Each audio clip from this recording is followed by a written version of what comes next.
did you see? I want to say it was Brett McMurphy, who's a very respected college football reporter. Oh, yeah. Say like that this Georgia win, or however he phrased it, the tweet, I could find the tweet, but it was like, this Georgia win was very big in Gainesville, Florida. Like, if you know, you know.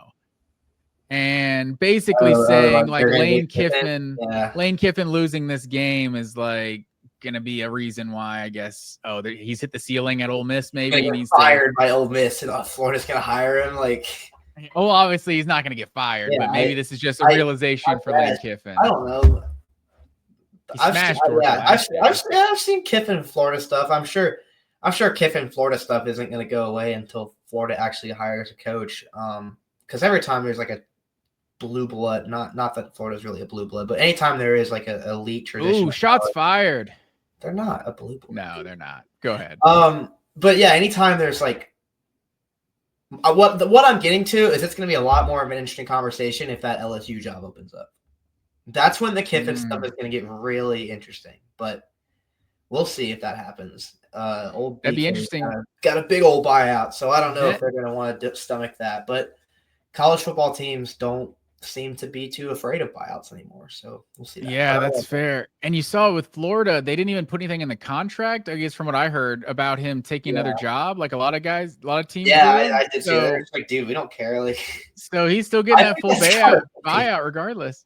But yeah, and that would be interesting too if LSU opened up, because these opened up at the same time a couple years ago too. Florida and LSU at the same time, and it was kind of a thing I remember of like, so Billy Napier is in Louisiana and LSU didn't want him, and Florida, you know what I mean, and obviously LSU ended up getting a way more established coach, and neither of them are happy. So who knows? Obviously, Brian Kelly's been significantly better than Billy Napier. It's just LSU's trying to win championships, and it's a different standard, which is a crazy thing to say, not throwing shots at Florida, but they're unhappy because they are not winning championships. Like he went to an SEC title game. Yeah, they got to get good, man. For sure. But I will say, as a Georgia fan, I think if you could have me name one guy that I would not want to be the head coach at the University of Florida, I think it's by far Lane Kiffin. Oh yeah, no, like he's a great coach. Like even if Nick Saban came back, it's like, what is he, like 70-something years old? How long is he going to be there? I'd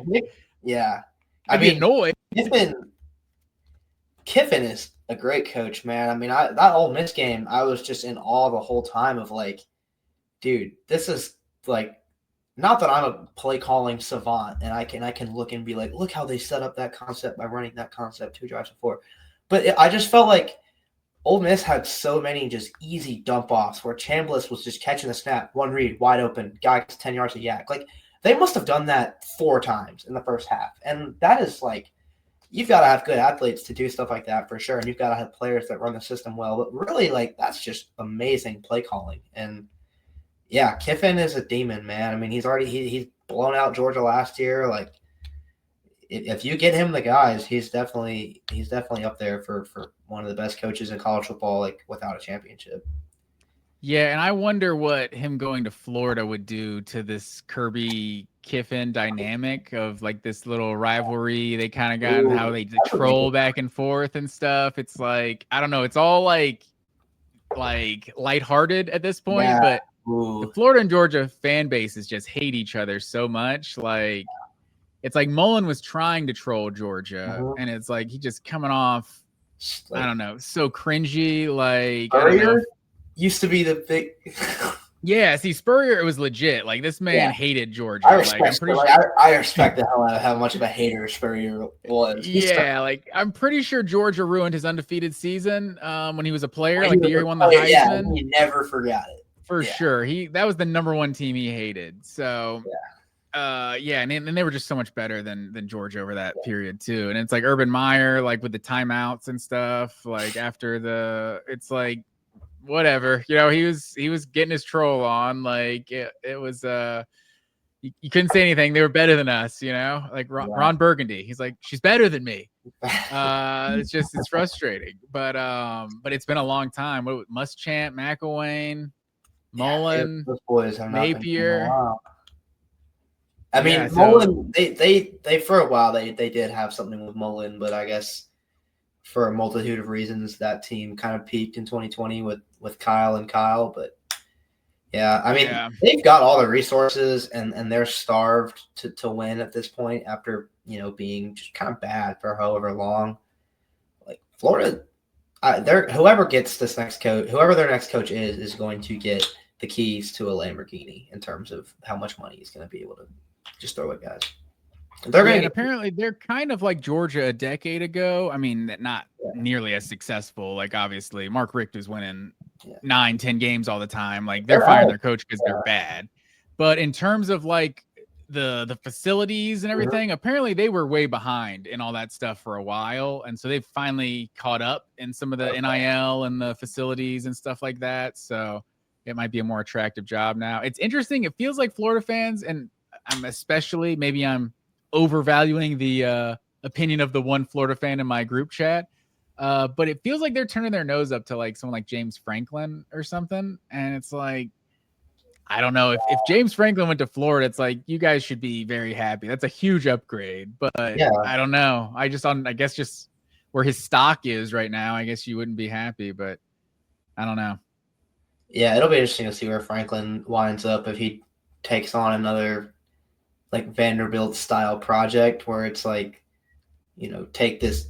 I guess Vanderbilt was even worse than this, but take this middling Power 4 school and make them relevant again. Or if like he does end up at a school like Florida where it's like, we're really trying to contend here and we're gonna give you the tools to do that right away. That'll be interesting.